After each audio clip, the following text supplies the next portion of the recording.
What's going on, guys? DMXL here, giving you another video on Concord. This one we're going to talk about the character Lark. Lark is like some weird mushroom fungus organism. What we're going to do is just go over his abilities real quick, give you the rundown, and then show you how they work in action, because they don't really describe a lot of the stuff with the guns go. So this particular Lark is a variant number 2, who anytime you get a kill or assist where that person's body drops, it drops one of those little spore pods down. Very helpful. We'll go into that in a little bit. His crew bonus is faster reload speed. It doesn't activate until like after you die for the first time. If you pick him and you die, then the crew bonus activates. Or if you had it on another character that's a tactician, like Kips. The primary weapon is the Razor Pod Launcher, which is very unique, which we'll go over the different ways you can use it. He has a double jump. Then he has the transplant pod, where he can kind of teleport back to the pod, which takes a minute to activate. And then the spore seed, which drops a growing spore on the ground. Standing in the spores area grants haste and damage resistance to allies. Enemies are slowed and vulnerable. The last thing here is his natural passive ability, which is fungal resistance. And his damage resistance stacks with active spores placed on the map. This round resets on respawn. And so when it says resets on respawn, I'm not really sure if that means it resets when the character dies and you pick another one, because in the regular like bounty matches, you don't really have like respawns like that.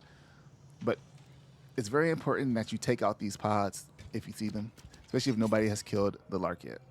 Now, his gun has a very interesting mechanic. It can bounce these spores. They don't go very far. They kind of hover in a location.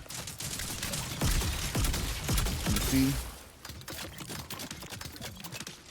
So if you want them to go further, like if I do this, they don't reach the target over there. If you want them to go further, you need to ADS, and they'll shoot further. If you add them in with the long range damage, it'll actually shoot a little bit farther as well. Another thing too is that you don't have to actually shoot at the target itself. The spores, the balls, the bullets, whatever you want to call them, actually break when they're near a target and kind of chase the target down. I'm going to show you here. You shoot next to him. You can see how the bullets are kind of going toward those targets over there. They're breaking off. It's almost kind of similar to the needler in Halo. So if you want to do some attacks like around corners, you know somebody's around a corner, you can shoot out the door and the spores will break apart and hit them from around the corner. Kind of chase them away a little bit that way. Now these here, these are the spores. You put them down, they're kind of slow growing. As you see, they grow over time. These are actually pretty useful. As you heard earlier, they give you a damage resistance per round. So you want to have as many of those as you can put out, especially if you're defending an area. It's very easy to get those out earlier in the game. And they'll actually help the team out a lot too. They'll help them shoot faster, increase your mobility, and things of that nature. The other thing I want to kind of talk about with him is this last move right here, which is this thing right here. This is kind of an interesting thing to put down because it's really weird looking for one. But it takes a time to actually like teleport to it. And in the middle of teleportation, you can actually get killed. So if you can get away, you kind of want to jump away, like hide off in the corner somewhere, and then go into the teleport. But also, and I can't really show you here, I guess, you can kind of jump in places. So if you can get on top of someplace that has a ledge, maybe people don't really jump up there, you can jump and place it up there. Like I said, I can't really show you here because, yeah, there you go.